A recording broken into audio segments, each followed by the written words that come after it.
I'm out here in the woods, getting dirty, they're gonna come. They're gonna try to clean me. Don't let them know.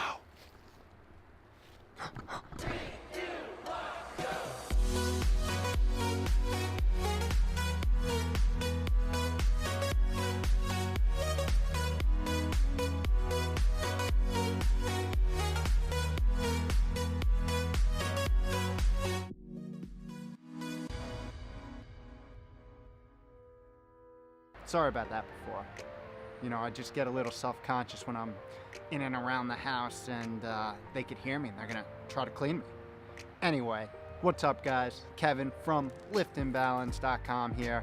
And I wanna touch on something that you probably didn't even know was going on. A war you didn't even know you were fighting. But first, a history lesson. Back in the early 1900s, a discovery was made that was going to change the course of modern medicine for the foreseeable future and into today. What was that? It was the mistake discovery of penicillin. It brought with it a way of killing life-threatening bacteria. It was a major biological advancement and a huge boost to medical sciences and life expectancy. And just like that, it was the beginning of a 100-year antibacterial revolution. And on this small little tick of the universal clock, the war against bacteria and germs began. But does this antibacterial movement fall under the category that one political guru might call fake news? You are fake news. So modern research has been emerging showing the benefits of bacteria and microbes on their host organisms. In fact, we have about 300 trillion microorganisms calling our body home right at this very moment. Every centimeter, every millimeter of our external body, and that includes our digestive system. Yep, from the esophagus right down where the sun don't shine, and everywhere in between. And as you may have heard from various media sources, that the epicenter of all of this is in our large intestines. That's where the largest populations of bacteria reside.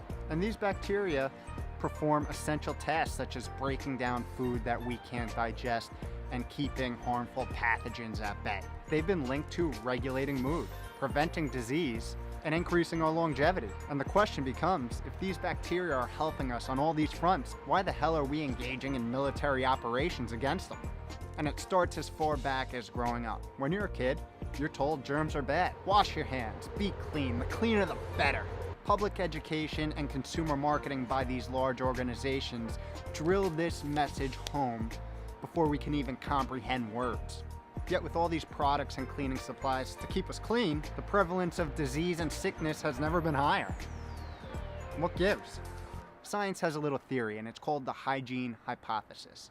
And this is how it goes. The lack of early childhood exposure to these beneficial and harmful microorganisms suppresses the natural development of our immune system.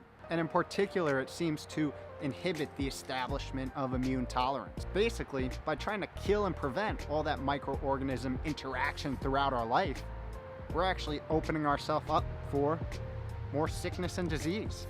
Oops. So what really needs to be understood is that bacteria are living organisms, and they have the same goal as us, and that's to survive. As we learn more about them, we actually see that several species work with us to form a mutually beneficial relationship. So killing bacteria isn't necessarily a good thing, yet we find ourselves day in and day out waging an unconscious, pre-programmed war against these microorganisms. Did you know that every time you wash your hands or use hand sanitizer, you are killing the majority of bacteria that are both good and bad?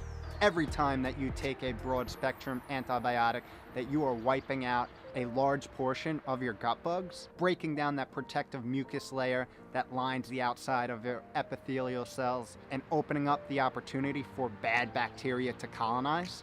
And all those cleaning supplies make their way into the body and block and inhibit natural hormonal communications. Holy hell! By participating in this war against germs, you're just basically becoming more and more susceptible to the very germs that you're trying to protect yourself against. Seems a little hypocritical, no?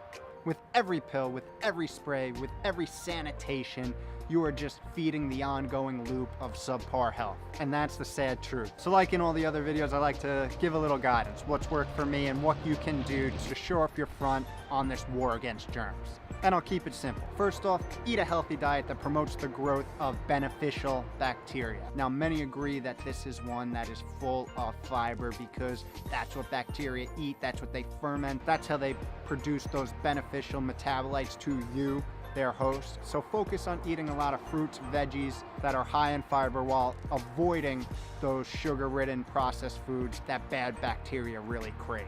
Next, it's avoiding the harsh chemicals. So you need to really do an inventory on what the hell you have in your home from a cleaning supply perspective, from a self-care item perspective, and everything in between.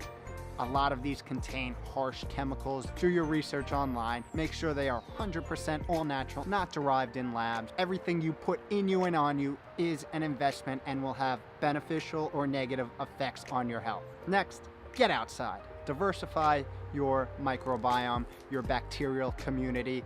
You heard about the hygiene hypothesis. It's not too late to help build that immune tolerance. Get outside, be in the elements.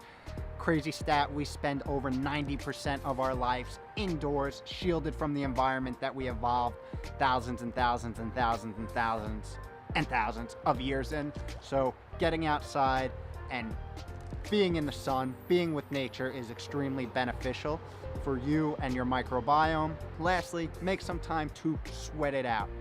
It is one of the main ways that you remove toxins from your body. So all of those harmful chemicals that somehow make their way inside need a way to get out, or they're gonna hang around and cause damage. So sweating it out every day, every other day is extremely beneficial to keeping your body as toxic free as possible. I mean, when it comes down to it, get outside and get a little dirty.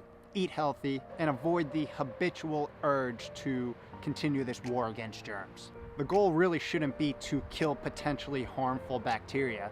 It should be to promote the good ones. You have the option between forming a mutually beneficial relationship with them or a cancerous one. Why the hell would you pick the latter? If you create an environment for the good to prosper, the bad will dwindle. Your gut wall will strengthen and you'll have this oh shit moment realizing how much better you feel from a physical, mental, and emotional standpoint. That's what I got. Hope you enjoyed. I'm gonna link the article in the show notes so you could actually look into the detailed explanation of what you can do to help yourself in this war against germs. I'm feeling a little too clean right now. I'm looking at myself in the camera and I'm like, you know, I need to get some dirt on these hands. So I'm gonna let my dog out and follow her around and roll in what she rolls in. Wish me luck.